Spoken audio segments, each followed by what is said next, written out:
Hey, have you ever seen Airplane? It's this hilarious comedy from 1980, crafted by the comic geniuses Jim Abrahams and the Zucker brothers, David and Jerry Zucker. Seriously, it's a riot from start to finish, poking fun at all those disaster movies from the 50s to the 70s, like Zero Hour and Airport.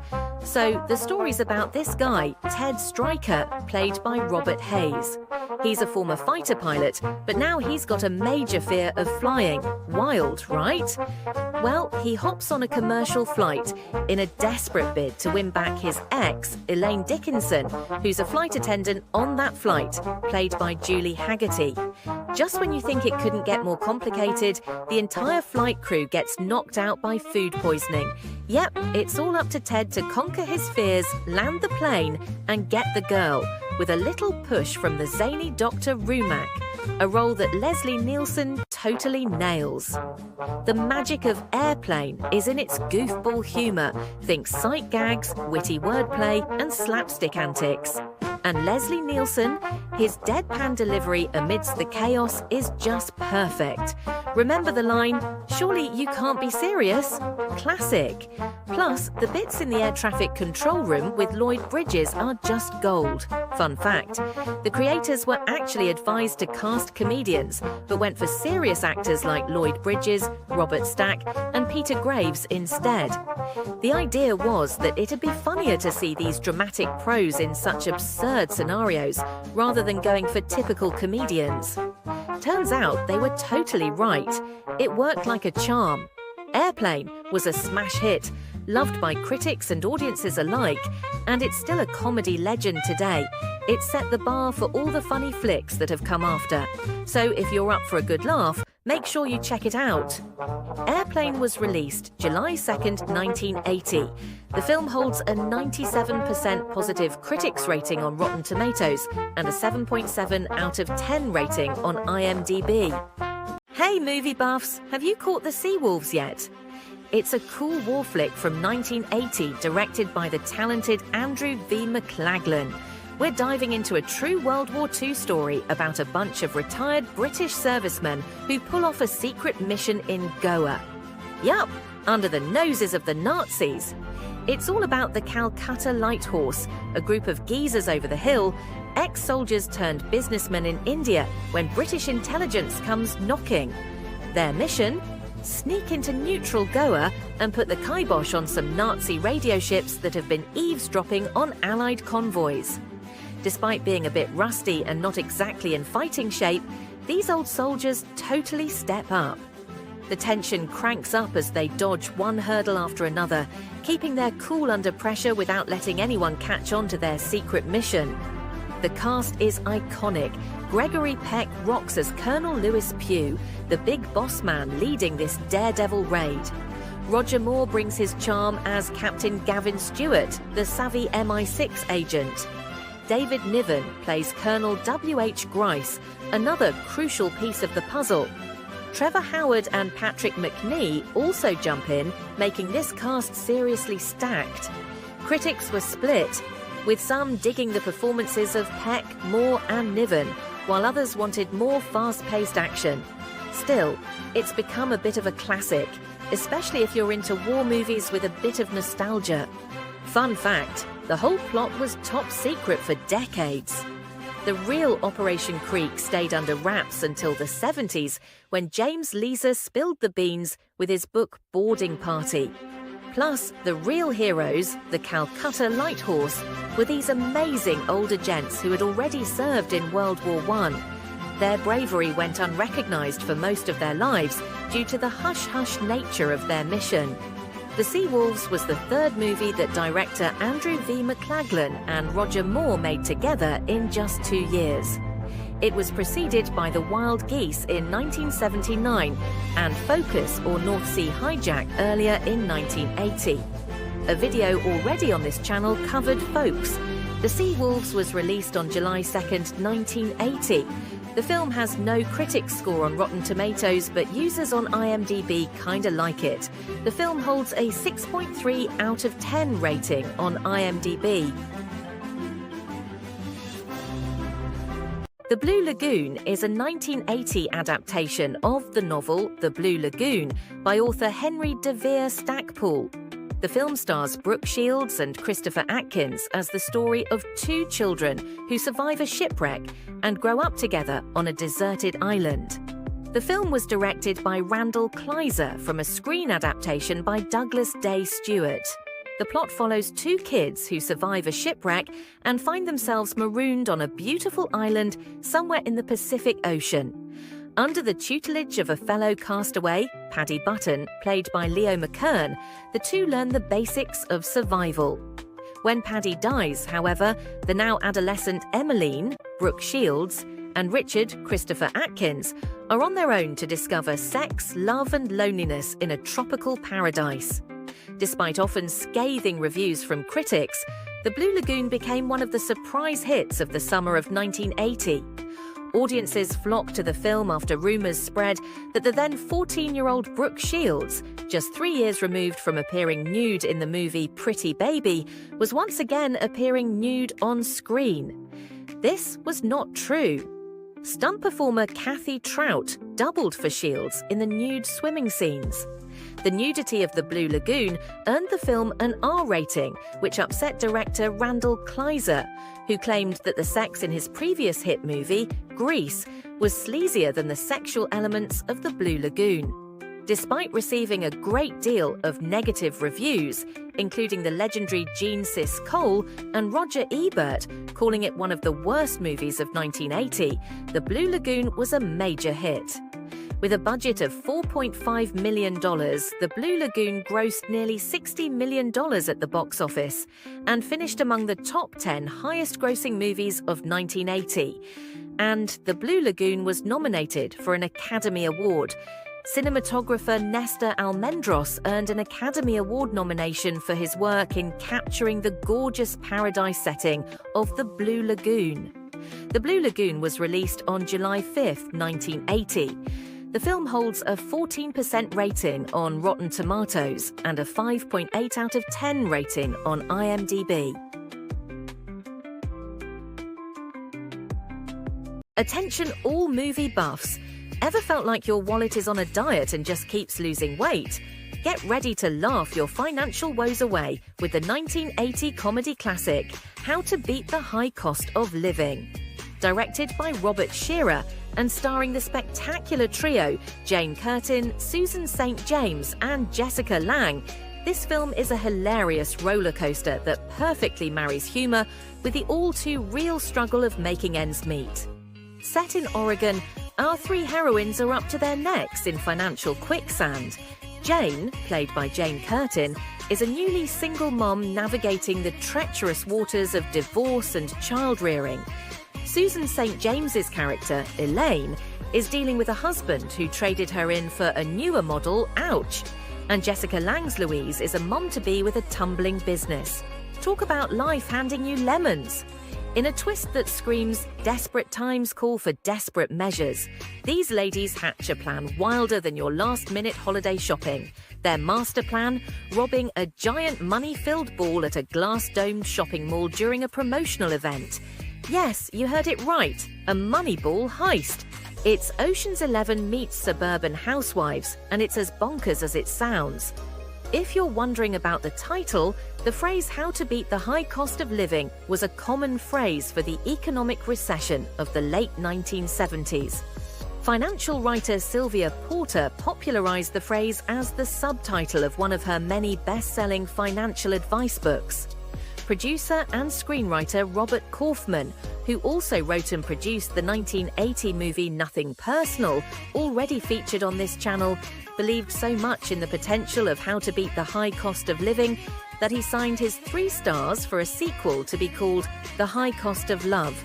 Before How to Beat the High Cost of Living was released in theatres. Kaufman's plans were dashed when the film struggled at the box office, and its distributor, Filmways, began to falter due to high budgets and low box office returns. How to Beat the High Cost of Living was released on July 11, 1980. The film has no critics score on Rotten Tomatoes, but IMDb users have rated it 6 out of 10. Get ready for a throwback with Oh Heavenly Dog. Released in 1980, this quirky comedy mystery flick brings together the unlikely pair of Chevy Chase and beloved movie pooch Benji. Starring Chevy Chase, Jane Seymour and Benji, the most famous pooch in the world. This film offers a unique twist on your typical murder mystery. Imagine this. Chevy Chase plays Browning, a detective who gets killed while on a job. But here's the catch. He comes back as a dog. Yep, you heard that right. Benji is no ordinary canine. He's got a murder to solve if he wants to move on to the next stage of the afterlife. Teaming up with Jackie, played by Jane Seymour, the duo dives into the investigation with Browning, aka Benji, sniffing out clues and dodging trouble.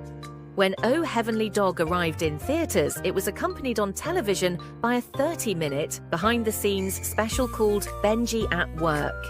You can find the cheeky documentary right now on YouTube. There was also a rumour that the canine superstar was getting his own musical theatre show called Benji Benji, but it doesn't appear to have actually ever made it to the stage. Weird note, as Benji was on the promotional trail for Oh Heavenly Dog, he got robbed. A March 11, 1980, gossip column reported that Benji's mink coat and pink leash was stolen from the vehicle Benji's owner rented for the occasion. Weirder still, the most unexpected promotional pairing for Oh Heavenly Dog was one no one could have expected. In mid-1980, the adult magazine Playgirl, known for nude male centerfolds, announced that a major star had agreed to be their August centerfold. Just as Oh Heavenly Dog was arriving in theatres, it was revealed that the big star Playgirl was teasing was none other than Benji. Oh Heavenly was a failure with audiences and critics. The film eked out a narrow profit, but took a beating from critics. Today, the movie is remembered as one of the strangest rebrands in history, with Chevy Chase going family-friendly and Benji trying to go adult, and both sides missing the mark big time. Oh Heavenly Dog was released on July 11, 1980. The film has no score on Rotten Tomatoes and a 5.4 out of 10 on IMDb. Hey folks, strap in and rev up your VCRs, because we're taking a wacky ride back to 1980 with Used Cars, the dark comedy that proves buying a used car can be as sketchy as choosing a Tinder date in the dark. Directed by the mad genius Robert Zemeckis and brought to life by the super duo Zemeckis and Bob Gale, this flick is all about the laughably shady side of car sales. And with a young, suave Kurt Russell flipping his dealer's jacket collar up, you know you're in for a hilarious ride. Meet Rudy Russo, played by the ever-charismatic Kurt Russell, the slickest, sneakiest used car salesman who could probably sell ice to an Eskimo. Rudy works for Luke Fuchs, played by Jack Warden, in one of those I swear I've seen that guy somewhere roles. Luke's car lot is the sort of place where the prices are made up and the mileage doesn't matter. Across the street, there's Roy L. Fuchs. Yup, same last name because, oh hello, he's Luke's evil twin. Also Jack Warden, because one Warden brother just isn't enough chaos. Roy's as greedy as a fat cat in a yarn store, and he's dead set on snatching up Luke's car lot. Critics back in the day didn't know what hit 'em. They were split like a pair of old jeans. Some thought it was the comedic find of the century. Others thought it crashed and burned. But like a fine wine or that weird cheese in your fridge, Used Cars just got better with age, collecting a cult following who just can't get enough of its gutsy giggles and manic mischief. Did you know that Steven Spielberg played a key role in getting Used Cars made? Spielberg secretly acted as executive producer and laid out $8 million of his own money to get the movie made. His investment paid off when Used Cars became a cult hit on home video, and he once again partnered with Zemeckis and Gale on a bigger 80s hit, the Back to the Future franchise. Used Cars co-star Cheryl Rixon was a star in her own right before Used Cars.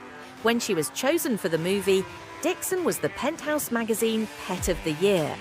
Used Cars was released on July 11, 1980. The film holds a 77% positive critic score on Rotten Tomatoes and a 6.7 out of 10 rating from users on IMDb. Hey movie buffs! Guess what?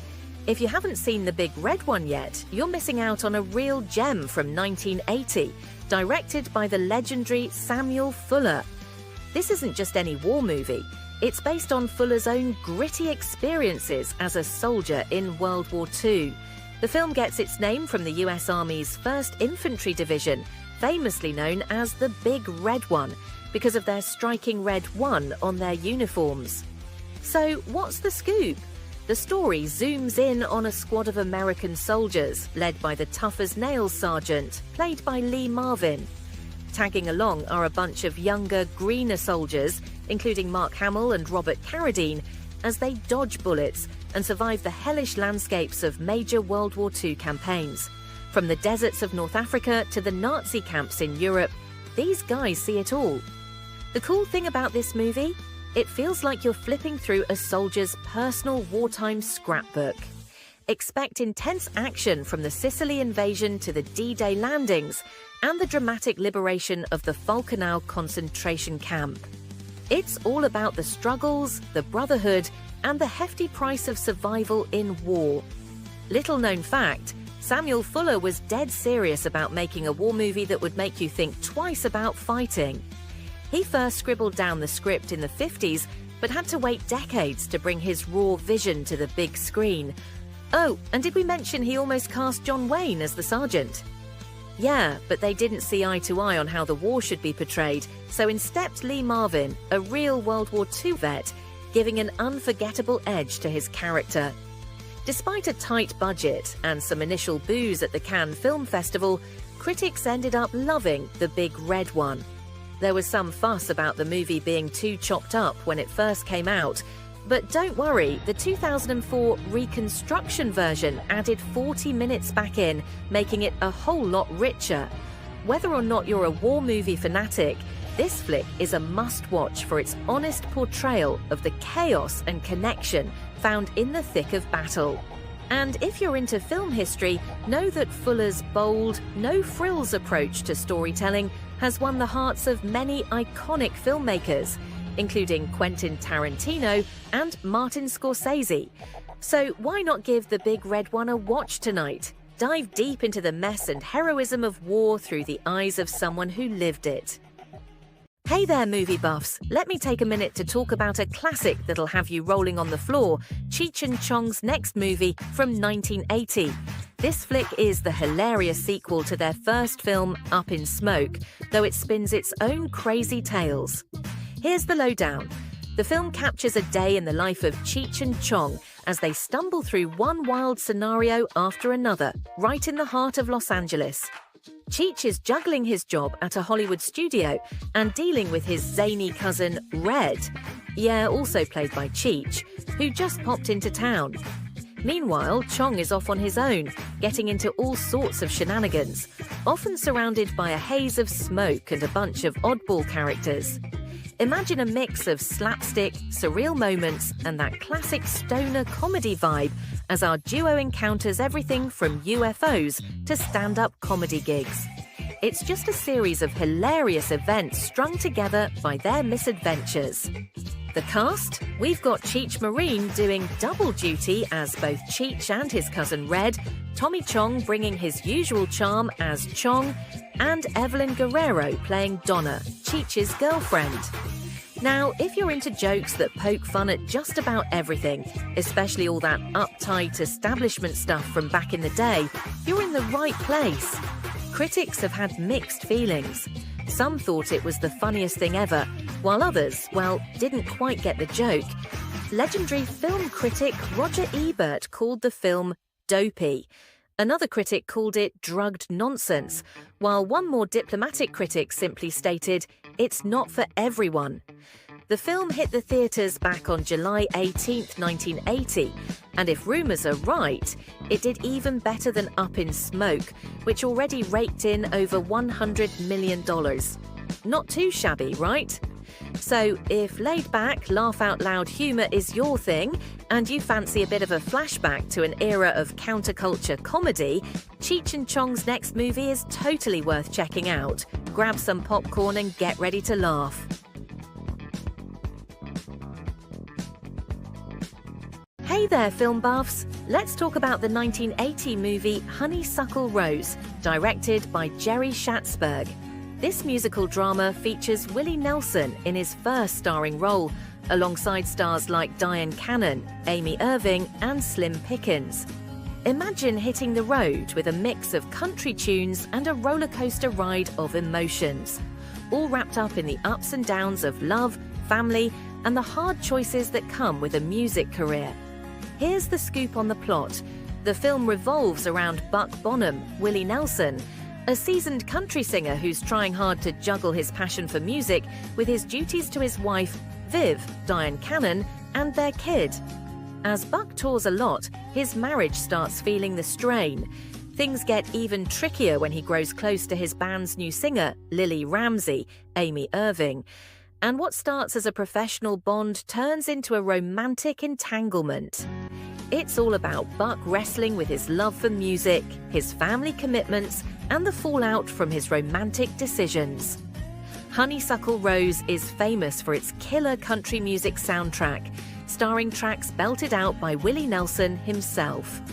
The film's hit song, On the Road Again, not only climbed the charts but also bagged Nelson a Grammy for Best Country Song. The movie got mixed reviews when it first came out. Critics were all in for Willie Nelson's charm and the music, but some thought the plot was a tad predictable. Still, it struck a chord with country music lovers and helped catapult Nelson into stardom as both a musician and an actor. Here's a fun fact. The story of Honeysuckle Rose was actually inspired by a 1936 Swedish film called Intermezzo. This flick is about a concert violinist caught between his family and an affair with a young accompanist. The creators of Honeysuckle Rose took that plot, made it about a country musician, and turned it into something uniquely American. And get this, the movie even made its way into a UCLA film course. While the film was still being finished, Warner Brothers exec Mark Rosenberg brought director Jerry Schatzberg and producer Sidney Pollack into a classroom to give students a behind-the-scenes peek before its official theatre release. Honeysuckle Rose was released on July 18, 1980. The film holds a 60% critics rating on Rotten Tomatoes and a 6.3 out of 10 rating from users on IMDb. Hey everyone, have you ever heard of The Little Dragons? It's a quirky martial arts family comedy from way back in 1980. Directed by Curtis Hanson, this film is all about two karate-loving brothers, Zach and Woody, who dive into an adventure when they visit their grandpa in a sleepy little town. Here's the scoop. While hanging out, they befriend a girl named Carol. But drama unfolds when Carol is snatched by a couple of bumbling crooks trying to shake down her rich folks. Our Karate Kid heroes, together with their rad granddad and some local pals, kick into action to save Carol and put the baddies in their place. Now, Curtis Hanson might ring a bell because he later snagged an Academy Award. Yep, the same guy who wowed us with hits like LA Confidential, Wonder Boys, and 8 Mile.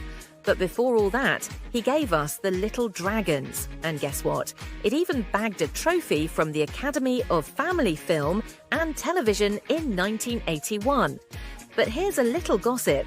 When they re-released the film in '84, they called it The Karate Kids. Yep, sounds familiar, right? A little sneaky, huh? And for a bit of fun trivia, Sharon Clarke, one of the stars, was Playboy's Playmate of the Year in 1971 before she jumped into this family film. Talk about a career switch-up. So if you're craving some old-school martial arts with a dash of comedy, check out The Little Dragons.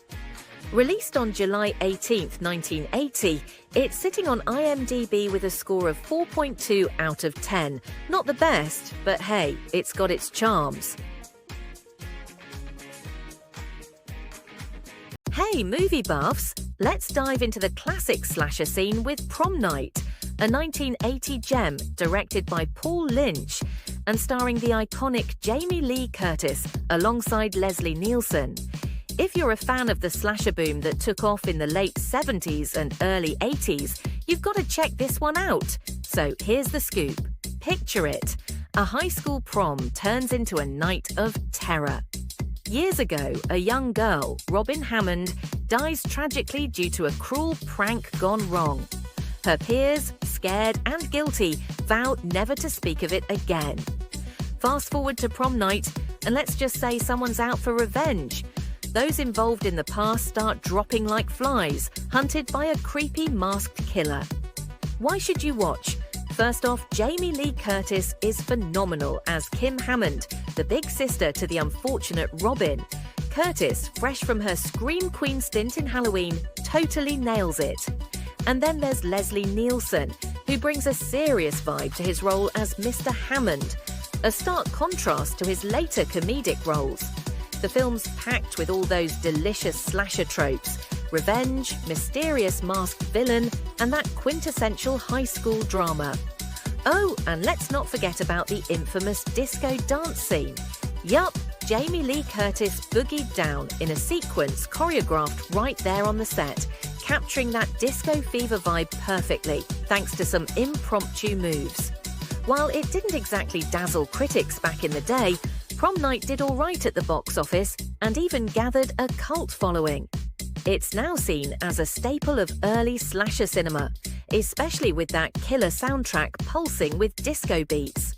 Released on July 18, 1980, Prom Night raked in over $14 million on a modest budget and currently stands with a 48% on Rotten Tomatoes and a 5.3 out of 10 on IMDb. Not too shabby. Whether you're revisiting or checking it out for the first time, Prom Night promises a mix of mystery, suspense, and classic horror chills. So grab some popcorn and prepare for a slice of horror history. Check out The Earthling, a touching drama from 1980, directed by Peter Collinson. This film stars the legendary William Holden and young Ricky Schroder, set against the sprawling, rugged backdrop of the Australian wilderness. It dives deep into themes of survival, mentorship, and finding your own strength. The plot kicks off with Patrick Foley, played by William Holden, a guy facing his own mortality, choosing to spend his final days in the Australian outback where he grew up. He's looking for peace, but his plans take a turn when he stumbles across a young boy named Sean Daly, Ricky Schroder. Sean's freshly orphaned thanks to a tragic accident during a family camping trip. Although Foley's not too keen at first, he ends up taking Sean under his wing. He passes on crucial survival skills, and before you know it, there's a real bond forming. This movie really gets into the heavy stuff, dealing with loss, facing your end on your own terms, and the sheer resilience we can muster when pushed to our limits. And let's not forget the backdrop. Australia's wild side is as beautiful as it is dangerous. When it comes to production tales, The Earthling had its share. Directed by Peter Collinson, famous not just for his films, but for his quirks on set. From demanding American yogurt to kickstart the day, to his fiery temperament. Despite being the biggest US-Australia project of its time, not everyone down under was thrilled, feeling the film didn't make the best use of Australian talent. Though it wasn't a blockbuster hit, critics did shout out its stunning cinematography and the poignant performances by Holden and Schroder. It's worth noting this was one of Holden's last films. He was grappling with health issues during filming, which adds a layer of realness to his role. The Earthling, tragically, was also the final curtain for director Peter Collinson. He died of cancer in December 1980, just months after the film's release. Meanwhile, during filming, a real-life bond blossomed between Holden and Schroder, echoing their on-screen mentor-student relationship. Released on July 25, 1980, The Earthling might not have a Rotten Tomatoes score, but holds a decent 6.8 out of 10 on IMDb. Dive into this emotional journey set in the stunning Australian wilderness. It's a film that resonates long after the credits roll. Hey movie buffs, how about a trip back to 1980 for a comedy that pits the snobs against the slobs? Yes, we're talking about the beloved comedy classic Caddyshack, starring Rodney Dangerfield, Ted Knight, Chevy Chase, and Bill Murray. If you somehow don't know what Caddyshack is about, here's the scoop.